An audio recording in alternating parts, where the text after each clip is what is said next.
ایک دن حضرت عمر بیٹھ کے رو رہے تھے تو کسی نے کہا حضرت رو کیوں رہے ہیں؟ فرمایا کہ میں اس لیے رو رہا ہوں کہ فلاں پل سے بکریاں گزری ہیں، تو پل کے اندر شکستگی تھی، ٹوٹا ہوا تھا پل درمیان میں کچھ، اس میں ایک بکری کی ٹانگ ٹوٹ گئی ہے، تو میں ڈرتا ہوں کہ میرا رب یہ نہ پوچھے کہ عمر تو نے پل صحیح تعمیر نہیں کروائے تھے کہ ایک بکری کی ٹانگ کیوں ٹوٹی ہے۔ یہ ہیں حضرت عمر رضی اللہ تعالی عنہ۔ اللہ اکبر۔ تو اللہ تعالیٰ جل شانہ نے حضرت سیدنا عمر بن خطاب رضی اللہ تعالیٰ عنہ سے جو کام لیا، مختصر دور خلافت کے اندر 10 سال 6 ماہ 4 دن آپ نے خلافت فرمائی ہے، لیکن کہاں سے چلے اور یہاں مکران تک، بلوچستان کا حصہ ہے، یہاں تک آپ کی سلطنت کی حدود وسیع ہوئی، ادھر آرمینیا تک جا پہنچے، حمص فتح کیا، قادسیہ، یرموک۔ آپ ذرا دیکھیے کہ کہاں تک آپ کی فوجوں کے گھوڑے دوڑتے رہے، اور اللہ تعالیٰ جل شانہ نے ان کو جو توانائی، عدل و انصاف کی قوت عطا فرمائی۔ اللہ اکبر۔ جب زمین پہ عدل کیا ہو تو زمین بھی حکم مانتی ہے، اور حضرت عمر وہ تھے جن کا حکم ہوائیں بھی مانتی تھی، زمین بھی مانتی تھی، جن کا حکم جو ہے وہ آگ بھی تسلیم کرتی تھی اور دریا بھی ان کا حکم مانا کرتے تھے۔ مصر کے اندر یہ رسمیں بد جاری تھی کہ سال کے بعد ایک دو شیزہ کو زیورات پہنا کے اچھے لباس میں ملبوس کر کے دریا کی بھیڑ چڑھایا جاتا، اس کی قربانی دی جاتی، اس کا خون بہتا تو دریا چلتا۔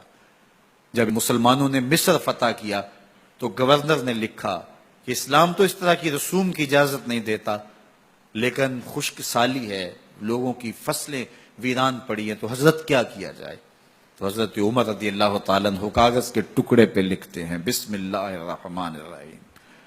مصر کے نیل کی جانب عمر کا خط لکھتے ہیں، اے نیل، اگر تو اللہ کے حکم سے چلا کرتا ہے تو چل، ورنہ ہمیں تیرے چلنے کی کوئی حاجت نہیں ہے۔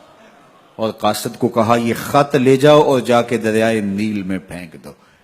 قاصد جا کے خط دریائے نیل میں پھینک دیتا ہے، پانی آتا ہے، ایسا دریائے نیل چلا، 14 صدیاں ہوئی ہیں آج تک کبھی بند ہی نہیں ہوا۔ دریا حکم مانتے ہیں، آگ نکلتی ہے۔ لوگ حضرت عمر رضی اللہ تعالی عنہ کے پاس آئے، حضرت لاوا پھوٹا ہے، آگ نکل رہی ہے اور مدینے کی طرف بڑھ رہی ہے، اب کیا کیا جائے؟ فائر بریگیڈ تو زمانے میں تھی نہیں۔ عمر نے اپنی قمیض اتاری، جس قمیض پہ 17 پیوند لگے ہوئے تھے چمڑے کے، کہا یہ قمیض لے جاؤ، جدھر آگ بڑھ رہی ہے آگے ڈھالنا، آگ پیچھے بھاگ جائے گی۔ زلزلہ آتا ہے تو زمین پہ درہ مارتے ہیں، زمین رک جا، کیا عمر نے تیری چھاتی پہ عدل نہیں کیا ہے؟ تو یہ عمر ہیں رضی اللہ تعالی عنہ کہ جن کے انصاف کی وجہ سے، جن کے عدل کی وجہ سے اللہ تعالیٰ کی رحمات اور اس کی برکات کا نزول ہوتا تھا، اور اللہ تعالیٰ نے مسلمانوں کو وہ آبرو مند حکومت دی۔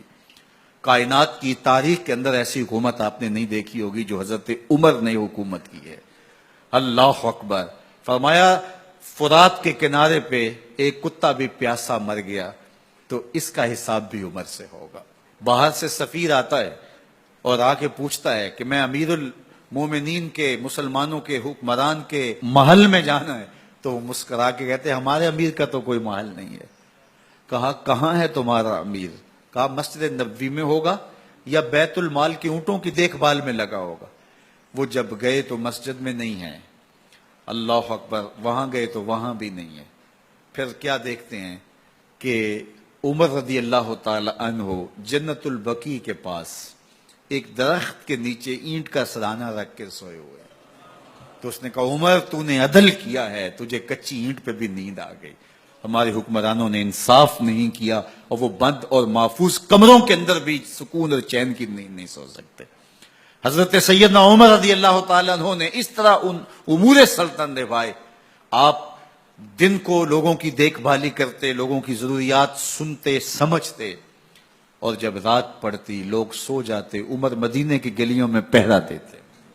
کائنات نے کوئی ایسا بھی حکمران دیکھا ہوگا؟ اللہ اکبر۔ وہ مجاہد جو مختلف محاذات پہ گئے ہوئے ہوتے، ان کے گھروں کی دیکھ بھالی کرتے، ان کی ضروریات کا خیال رکھتے، ان کی آبرو کا پہرا دیتے۔